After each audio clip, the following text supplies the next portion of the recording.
Popote pale ulipo mtu wa Mungu, na kusalimu katika jina la Bwana wetu na mkombozi wetu Yesu Kristo. Ujambo, Bwana Yesu asifiwe. Happy new month of July. Hakika Mungu amekuwa mwema kwetu, ametuongoza katika sehemu ya kwanza ya mwaka wa 2026 na siku ya leo tumeingia sehemu ya pili ama nusu ya pili ya mwaka 2026. Siko na sababu ya kumshukuru Mungu, siko na sababu ya kumwambia Mungu ni asante. Na hivyo jiunge nami siku ya leo tunapopokea neno la kutuhimiza, neno la kutuongoza huu mwezi wa 7 au wa Julai, na pia neno la kutuongoza katika sehemu ya pili ya mwaka wa 2026. Mimi naitwa mchungaji Benson Mwanza, mchungaji wa haya madhabahu, na hivyo karibu sana na ili tuweze na kubarikiwa kwa pamoja. Na siku hii ya leo ningependa nisome neno la Mungu kutoka kitabu cha Yeremia 33. Yeremia 33, nitasoma ule mstari wa 3. Yeremia 33, nitasoma ule mstari wa 3, na Biblia inasema, niite nami nitakuitikia, nami nitakuonyesha mambo makubwa magumu usiyoyajua. Niite nami nitakuitikia, nami nitakuonyesha mambo makubwa magumu usiyoyajua. Baba, zungumza nasi kupitia neno lako, kalitumia neno lako kutupa mwelekeo huu mwezi wa 7, kalitumia neno lako kutupa mwelekeo katika sehemu hii ya pili ya mwaka wa 2026. Mfalme, tumia hili neno kutuelekeza, tumia hili neno kutuhimiza, kutumia hili neno kujenga imani yetu, kuturekebisha, na zaidi ya yote kukufahamu zaidi. Na ili mfalme mkuu na mtakatifu, imani yetu isije ikatikisika licha ya yale tutakayoyapitia, licha ya yale tumeyapitia. Mfalme, tunajisalimisha mikononi mwako. Roho Mtakatifu, tunajisalimisha kwako, kazungumze nasi kupitia hili neno, yote ikiwa ni kwa utukufu wa jina lako, katika jina la Bwana wetu na mkombozi wetu Yesu Kristo naomba na kuamini, amen. Ili ni neno lake Mwenyezi Mungu, na hapa tunaona ni Mungu anakuwa anazungumza na mtumishi wake, na anazungumza na mtumishi wake Yeremia. Anamtuma Yeremia kwa mfalme Zedekia, na anapomtuma kwa mfalme Zedekia, Yeremia anapopeleka ule ujumbe au kumfurahisha yule mfalme, na hivyo wakati ule ujumbe au kumfurahisha mfalme, mfalme anasema Yeremia azuiliwe, Yeremia atiwe nguvuni, Yeremia arushwe gerezani. Na hivyo Mungu anakuwa anamnenea, mara tumesoma ni Mungu anamnenea, ni Mungu anampa ahadi Yeremia anapokuwa gerezani. Ni ahadi Mungu alimpa. Hii ahadi Mungu alimpa Yeremia ni ipi? Niite nami nitakuitikia, nami nitakuonyesha mambo makubwa magumu usiyoyajua. Mungu ndiye alikuwa amemtuma Yeremia kwa huyu mfalme wa Yuda, na sasa baada ya kufikisha ujumbe kwamba Yuda itatekwa na Babiloni, kwamba wanafaa kujisalimisha, kwamba watatekwa, wataenda, kwamba Yuda itaharibiwa, lile neno alikumfurahisha mfalme, na hivyo mfalme akaagiza Yeremia atiwe gerezani, na Mungu anampa Yeremia ahadi akiwa gerezani. Anamwambia hata katika hii hali ngumu ulio ndani yake, katika hali yoyote ile, wewe unaweza ukaniita, na ukiniita kuna hakikisho kwamba nitakuitikia, na nitakapoitikia nitakuonyesha mambo makubwa magumu usiyoyajua. Ndiyo, ni mfalme amekuzuilia, ni kumaanisha huenda nitakuachilia huru, huenda nitanena na huyu mfalme. Haijalishi hali na ambao umeipitia katika kipindi cha nusu ya mwaka 2026, bado unaweza ukamuita Mungu. Mungu hapa tunaanza mwezi wa 7 na nusu ya sehemu ya pili ya mwaka 2026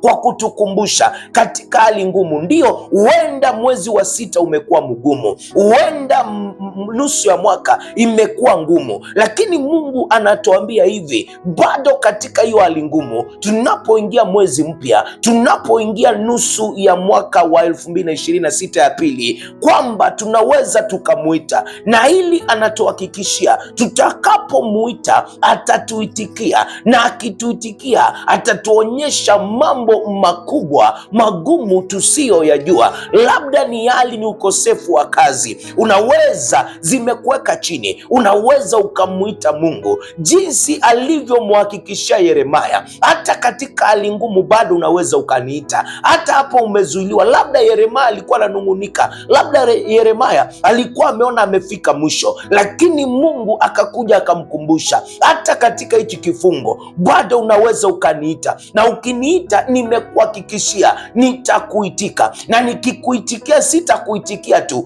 bali nitakuonyesha mambo makubwa magumu mengine hauwezi ukayajua. Na hivyo hata siku ya leo tunapoanza mwezi wa 7, Mungu anazungumza na sisi. Haijalishi mwezi wa 6 umekuwaje, haijalishi Januari, Februari, Machi, Aprili, Mei, Juni zimekuwaje, bado Mungu anakuambia endelea na kuniita, na ukiniita nitakuitikia, na nikikuitikia nitakuonyesha mambo makubwa, mambo magumu mengine usiyoyajua, kwa sababu ni Mungu wa wote wenye mwili, na hakuna lolote lile gumu na ambalo linaweza likamshinda huyu Mungu. Labda huenda umepitia hiyo hali, maana hukumuita Mungu mwezi wa Juni, labda hukumuita Mungu katika hicho kipindi kimepita. Nimekuja kukwambia kuanzia mwezi wa 7 na kuendelea hadi Disemba, na hata maisha yako yote, jifundishe kumuita Mungu, na unapomuita Mungu ametuhakikishia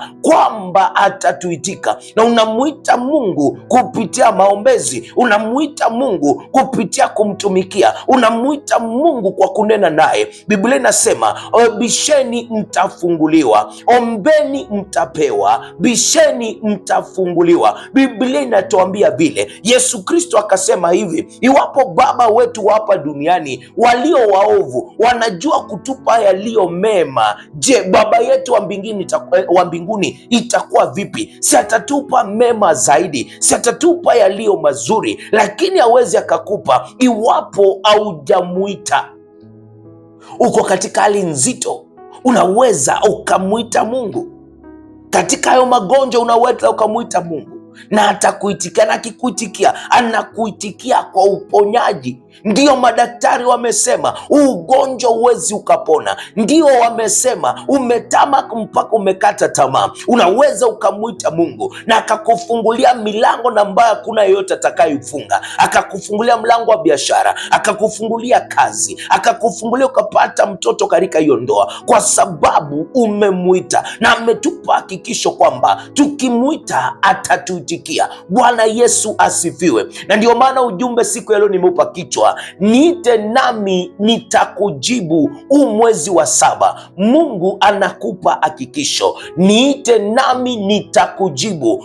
Mwezi wa 7 Mungu anakupa hakikisho. Na hivyo kutokana na hili, Mungu akizungumza na Yeremaya, tunaweza tukajifunza mambo mawili matatu, kwamba hata katika hali ngumu tunaweza tukamuita Mungu, na hivyo tunamuita Mungu kupitia kwa njia ya maombi. Tunamuita Mungu, na tunapomuita atatuitikia, na zaidi ya yote Mungu atajibu. Mungu atatuonyesha mambo makubwa magumu tusiyoyajua. Na hivyo jambo la kwanza tunafaa kuelewa hapa, mwezi wa 7 tunapoanza na tunapoendelea katika sehemu ya pili ya mwaka 2026, Mungu anatualika tukamuite, na Mungu anatualika tukamuite kwa njia ya maombi. Niite, maana njia ya maombi pekee ndiyo njia ya kumuita Mungu, ndiyo njia ya kuzungumza na Mungu. Na hebu shika hili, unapoomba nyakati zote, unapomuita Mungu, muite kulingana na neno lake, maana Mungu, Biblia inatuambia yeye anafuatilia neno lake kulitimiza. Hilo na ambalo hauna katika maisha na unahitaji unahitaji kumuita Mungu. Labda ni ukosefu wa kazi, labda ni magonjwa, labda ni hali ambayo imekuwa ngumu, labda hata ni kifungo. Si kuna mistari inayozungumzia maswala kama yale? Mungu anasema ya kwamba utakuwa kichwa na wala si mkia, na hivyo unapomuita Mungu mkumbushe neno lake. Umeniambia na umeniahidi sitakuwa mkia, nitakuwa kichwa. Umeniahidi, neno lako linasema ulifanyika maskini na ili niwe tajiri. Na hivyo unapomuita, muite kulingana na neno lake. Tumia neno la Mungu kumuita na hakika atakuitikia. Bwana Yesu asifiwe. Naelewa ya kwamba katika kule kumuita, katika yale maombi, ni mahusiano kati yako na Mungu. Unaendelea kujenga ule uhusiano. Mwezi wa 7 muite Mungu, na katika kumuita Mungu jenga uhusiano wako na Mungu, kwa sababu Mungu anafurahia, Mungu anatamani uhusiano ulio wa karibu na watu wake. Bwana Yesu asifiwe. Na hivyo wacha maombi yasiwe hatua yako ya mwisho, the last option. Wacha maombi yakawe hatua yako ya kwanza. Yakobo anatuambia katikati yenu kuna aliye na shida, naombe. Wacha kusubiri ufinyiliwe. Wacha maombi yakawe hatua yako ya kwanza katika huu mwezi wa 7, katika hichi kipindi cha pili cha mwaka 2026. Wacha maombi. Ni magonjwa yanakuja, ijibu kwa maombi. Mwite Mungu kupitia maombi.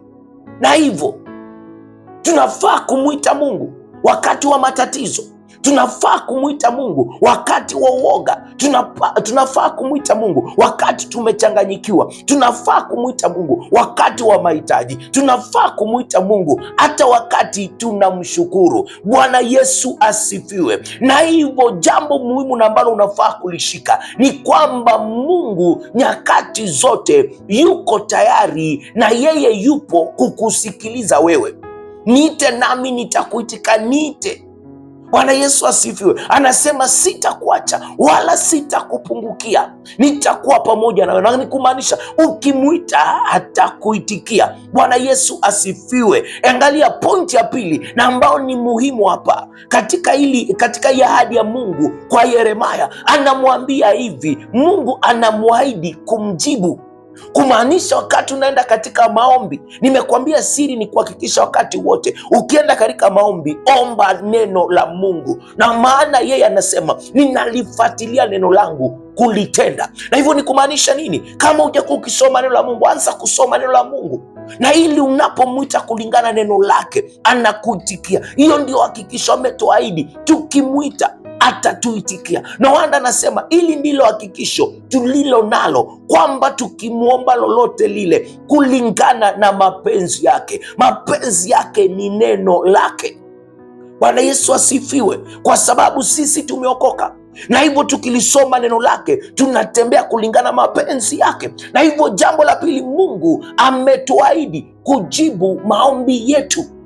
Bwana Yesu asifiwe. Mungu anamwambia niite nami nitakuitikia. Mungu huapuzi maombi yetu, maombi tunayoyaomba kwa unyenyekevu, maombi tunayoyaomba kulingana mapenzi yake, maombi tunayoyaomba kwa imani.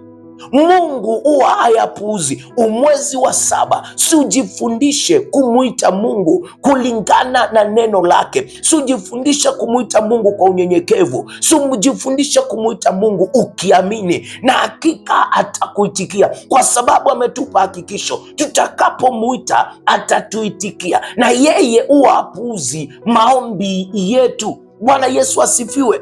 Na hivyo majibu ya Mungu, yeye ujibu, na atajibu kupitia neno lake, atajibu kupitia amani ya moyo, atajibu kupitia watu wanaokuzunguka, atajibu kupitia kufungua milango na hata kufunga milango mingine. Atajibu kwa wakati wake. Na hivyo tujifundishe hili kwamba Mungu ujibu kulingana na hekima yake, kulingana na wakati wake ulio kamilifu. Bwana Yesu asifiwe.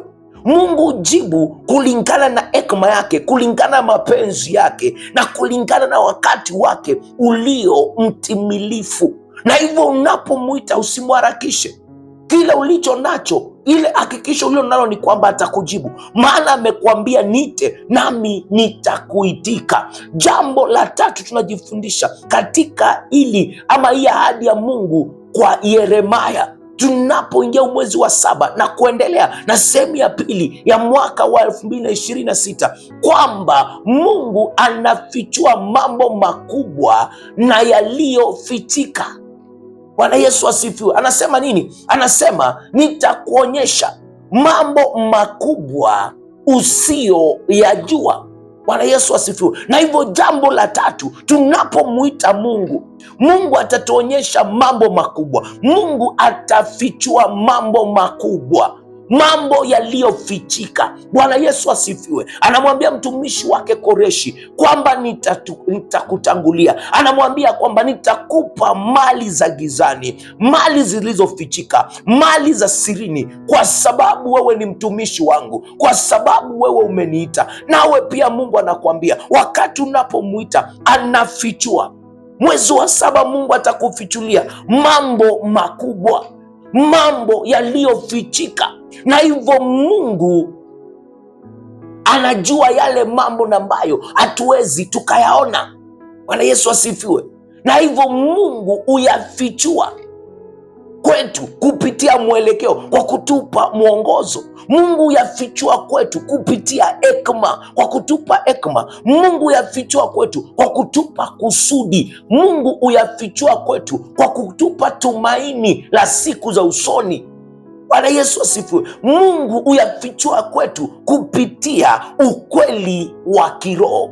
Na hivyo siku ya leo shika hili kwamba uelewa wa mwanadamu umefika, unaweza ukafika mwisho. Uelewa wa mwanadamu uko na mwisho, lakini ufahamu wa Mungu hauna mwisho. Bwana Yesu asifiwe. Ufahamu wa mwanadamu uko na mwisho, lakini ufahamu wa Mungu hauna mwisho. Bwana Yesu asifiwe. Na hivyo siku ya leo ili neno la Mungu limekuja kwa njia iliyo rahisi. Tunapoanza hii sehemu ya pili ya mwaka 2026, Mungu ametukumbusha kwamba tukamwite hata katika hali ngumu. Anamzungumzia Yeremia akiwa gerezani, tukamwite, na anatupa hakikisho kwamba tutakapomwita hata katika hiyo hali ngumu bado atatuitikia, na anatuambia kwamba atakapotuitikia atatuonyesha mambo makubwa tusio na makuu tusio yajua. In simple, atafichua mambo makubwa yaliyofichika, atatufungua macho, atatuonyesha njia, na zaidi ya yote huyu Mungu anatuhakikishia kwamba yeye hekima yake haichunguziki. Yeye anatuambia ufahamu wake hauna mwisho. Wewe unaweza ukafika mwisho, na hivyo katika kila hali ni vema tumuite Mungu. Tunapoanza siku tumuite Mungu, tunapoanza hiyo biashara tumuite Mungu, tunapokuwa tunatenda lolote lile tunalolitenda tumuite Mungu, maana anapotuitikia atatufichulia mambo na ambao mengine yalikuwa hatari kwetu, na anapotufichulia tutaepukana nayo. Kwa hivyo jifundishe kumuita Mungu unapoanza siku yako, unapoanza mwezi wako, unapoanza lolote lilo unapolianza, mwite Mungu. Bwana Yesu asifiwe. Na hivyo umwezi, ili neno linatufundisha nini? Tusitegemee akili zetu, tusitegemee ufahamu wetu, tumuite Mungu kupitia maombi, na yeye atatuonyesha mambo makubwa yaliyozidi ufahamu wetu. Na hivyo jambo la pili ni kwamba tujifundishe kuishi maisha ya maombi, hata katika hali nzito, hata katika changamoto. Mungu ametupa hakikisho atatuitikia. Yesu akawaambia wanafunzi wake, kesheni mkiomba na ili msije mkaingia majaribuni. Na hivyo elewa hili, ni vema zaidi tunajifundisha kwamba Pia tunaweza tukamtumainia Mungu hata wakati majibu ya maombi yetu yamechelewa, bado tunaweza tukamtumainia Mungu, tukamwamini Mungu hata wakati majibu ya maombi yetu yamecheleweshwa. Kwa nini? Kwa sababu kuna ahadi imesimama, niite nami nitakuitika. Hautakoma kuomba, hautashushika moyo kuomba, maana kuna ahadi imesimama. Utakapomwita Mungu hakika atakuitikia. Na hivyo jambo la mwisho na ambalo tunaweza tukaliangalia ni kwamba Mungu, tarajia Mungu afichue mambo makubwa katika maisha yako, mambo makubwa na makuu katika maisha yako. Tarajia hiyo wakati unapomuita, anapokuitikia anasema nitakuonyesha mambo makubwa makuu usiyoyajua. Na hivyo tarajia mwezi wa 7 na kuendelea, Mungu atakufichulia mambo makubwa na makuu. Mengine utashindwa hata kuelewa, na utasema hakika Mungu, pokea sifa, pokea utukufu wote milele yote. Na hivyo siku ya leo Mungu anatuita. Bwana Yesu asifiwe. Mungu anatuita tumuite. Mungu anatuita tuamini majibu yake ya maombi yake. Mungu anatuita tuamini kwamba atafichua mambo makubwa na makuu, mengine hatuwezi tukayaelewa. Bwana Yesu asifiwe. Namalizia na kukuuliza maswali. Je, kuna jambo lolote, ni hali gani hiyo na ambao unaitaka kuleta mbele za Mungu unapoanza huu mwezi? Ni lipi hilo? Mungu anakuambia niite. Labda umekuwa ukimnung'unikia, labda umekuwa ukilia, na Mungu anakuambia kama Yeremia, katika hili gereza bado unaweza ukaniita nami nitakuitikia. Angalia hapa, anza kwa kuomba kwa imani na matarajio, kwa sababu Mungu amekuambia niite nami nitakuitikia. Kwa hivyo unapoomba kwa imani, unapoomba neno la Mungu, hakikisha ulilo nalo kwamba atakujibu, maana amekuambia niite nami nitakuitika. Baba, ni asante kwa kuzungumza nasi kupitia neno lako. Asante Baba kwa kutupa tumaini tunapokuwa tunaanza huu mwezi. Ndio Baba, huenda Juni tulipitia hali ngumu, huenda sehemu ya nusu ya kwanza ya mwaka 2026 tumepitia magumu. Kama mtumishi wako Yeremia, ndio alikuwa gerezani na ukampa hakikisho, niite nami nitakuitika na nitakuonyesha mambo makubwa na makuu usiyoyajua. Na hivyo navyo sisi pia unatuita tukakuite na utatuonyesha mambo makubwa. Umetuahidi utatujibu. Baba, tusaidie kuanzia siku ya leo, tujifundishe, ikawe tabia yetu kukuita Baba, maana tuko na hakikisho tukikuita utatujibu, na zaidi utatufichulia mambo makubwa na makuu, mengine hatutaweza na kuyaelewa. Mfalme, tusaidie tunapoanza mwezi, wacha ili neno lako likatuelekeze, wacha ili neno lako Baba likawe la kutusukuma, la kutuongoza, la kutupa matumaini. Na hata wakati tunapokumbana na hali nzito, hata wakati hayo maombi yamecheleweshwa, Baba, tuko na uhakika utajibu, maana umetuahidi utatuitikia tunapokuita. Mfalme mkuu na mtakatifu, ninakushukuru, maana wewe ni Mungu na hakuna mwingine kama wewe. Pokea sifa zote na utukufu. Tunapoanza mwezi wa 7 Baba, ninaomba utatuongoza. Hakuna silaha iliyojengwa kinyume nasi itakayofaulu, na kila ulimi uliosimama kutuhukumu, wale walioketi na wakapanga mwezi wetu wa 7, tunahesabu ni makosa, na kwamba tunatangaza tumebarikiwa tuingiapo na tutokapo, mashambani na mjini. Tunatangaza ya kwamba kila sehemu ya maisha yetu imebarikiwa. Tunatangaza ya kwamba hakuna silaha iliyojengwa kinyume nasi itakayofaulu. Tunatangaza kwamba sisi ni vichwa na wala sisi si mkia. Tunatangaza ya kwamba tutakuwa wakuu katika hii nchi, jamaa zetu watakuwa wakuu katika hii nchi. Mfalme, tunatangaza kwamba tumefunikwa na damu ya Yesu Kristo, miili yetu, nafsi zetu na roho zetu, kwamba nafsi zetu hazitaibiwa, nafsi za wake zetu hazitaibiwa, nafsi za watoto wetu hazitaibiwa, hata miili yao haitaibiwa, hata roho zao hazitaibiwa, maana zimefunikwa na damu ya Yesu Kristo. Tunatangaza, maana Mungu wetu umetupa roho wa ujasiri wala si wa uoga, roho wa nguvu, roho wa upendo na roho wa kiasi. Wacha hilo neno lako tukaelewe hilo Baba, tunapoendelea na umwezi, katushindanie na ukatupiganie katika jina la Yesu Kristo. Tukuka na heshimika milele yote katika jina la Bwana wetu na mkombozi wetu Yesu Kristo, naomba na kuamini. Amen. Asante sana kwa kulitazama hili neno lake Mwenyezi Mungu siku ya kwanza ya mwezi wa Julai. Mungu akubariki, tupatane hiyo kesho, tuzidi na kupata neno lingine la kutuhimiza na la kutupa mwelekeo. Naitwa Mchungaji Benson Mwanza na mimi nakupenda sana.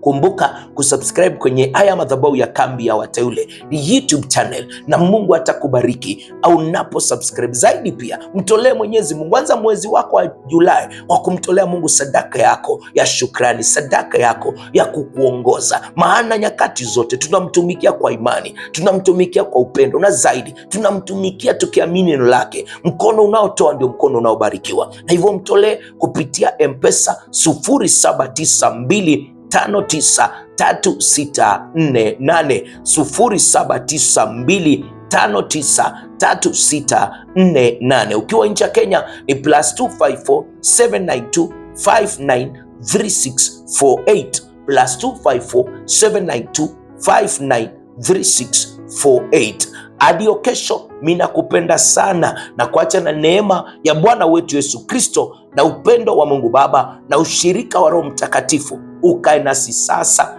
na hata milele. Amina na kwaheri.